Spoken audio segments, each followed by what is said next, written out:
is all the tools that you'll need to do driveway repairs. It's pretty much stuff you can find in your toolbox, other than a couple items you just need to pick up at your Home Depot or Lowe's. But let's just get started on the tool side of things. Obviously, you need a broom. You gotta have a broom along with a dustpan to pick up any sand, and a couple of funnels. I made these. These are basically nothing more than, you know, $1.19 at Walmart, and I've kind of cut off the ends of the. You can see right there on the ends a little bit. Made them a little bit wider, and I just used a clamp to put on a piece of what is that, 4 or 5 inch PVC, so I can fill it up and do a whole joint at once. And this here's obviously you need a blower, just nothing expensive, just something. Variable blowers work the best, especially when it's maybe gas powered, so you don't have to plug into the customer's electrical. Next over here, you're going to need a couple of pieces of PVC, and the PVC is basically used just to roll out and, you know, compress after you've made your joint. Obviously, let's see, this here's our crack repair. It's not labeled or anything, but I just got a large plastic squirt bottle, cut the tip off and put our crack repair in it, and I'll show you how to use that in a minute. You need a brush or two, something to brush down the joint and get a smooth joint right before you spray it. Need the cup, any plastic cup will do, filler cup, just, you know, to fill the sand into your funnel. A couple of safety cones, I use those in the driveways, and of course I use a sign. I put up a sign whenever we do work, let people know that we're in the neighborhood doing work. You want to draw attention to your job. Put up a yard sign, as well as I always throw the bad joints on the end of the driveways. That way it telegraphs to the customer what we're doing here. Next off, you're gonna need a good work belt, something to put all your tools in. You know, standard, you know, Home Depot version. Knee pads, as they're almost worn out. It's on my second or third pair.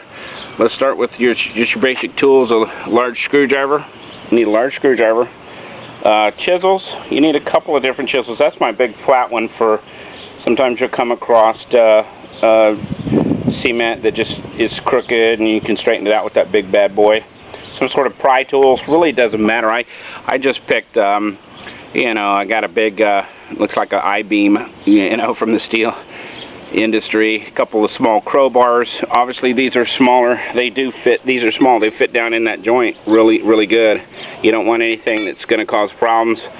Now you're going to need a good size hammer. Any size hammer will do, but that's in between the heavy and the small, and it just really works well for me. You can pick your own size hammers and tools. We make this right here. It's basically nothing more than a small hammer, you know, that we've modified. I think it's a geography hammer or some sort of little chisel hammer, but it works awesome for us. We've modified it, you know, kind of narrowed it down a little bit to fit down in that joint real good, and use it as a pry tool. I'll show you how to use that in a minute, but you know, you just want something to prise that joint up pretty quick, or you can turn around and use it like a chisel, you know, so it's a multi-use tool. Can't live without it. Little pry bar here, you know, that sometimes I use this for a little you know, leverage for metal. If I've got a really tough joint, I put that down and then use this as leverage against it, so I'm not causing any stress on the actual joint. And that's how I use that. And sometimes use it. Sometimes you get a joint up, you can slide it underneath, you know, the joint as you're working that particular joint. Just variable chisels and hand tools. I always keep a couple of pocket knives, you know, handy. You gotta have a couple pocket knives, and I'll show you how to, you know, why we need a pocket knife. This is I just use this for smoothing out, you know, joints. I've kind of beveled this a little bit, just slightly fit down in that groove. But you know, you'll develop your own set of tools. Water is a must. Gotta have your water. This is actually the quicksand right here. This is a product that we.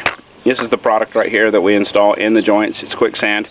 It's nothing more than proprietary blend of polymers and sands, calibrated sands. It comes in, you know, earth tone, white, and gray, a silver tan.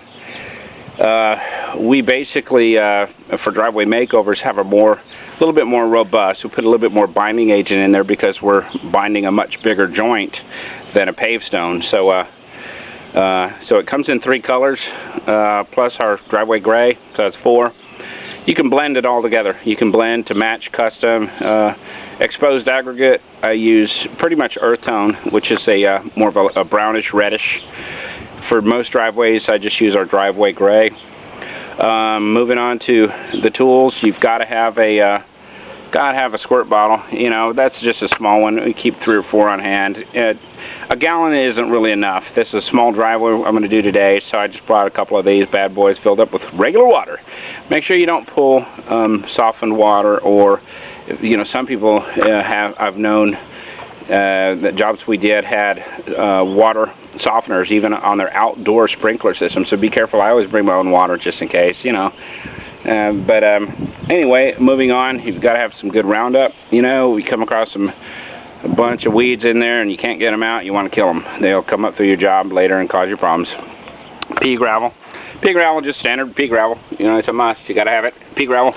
That's what I use for what I call black holes or deep fill. And then your standard play sand, $2.43, 5 for a 50-pound bag. Cheap stuff. First thing I do is put it in a 5-gallon bucket, and I use that to fill joints. And then also I use a little bit of Portland cement here. I've got a little bit of Portland cement, and that's just used to mix up end caps. And so that's pretty much it. Just to recap, here's your complete set of tools that you'll need for doing driveways. I'll show you how to do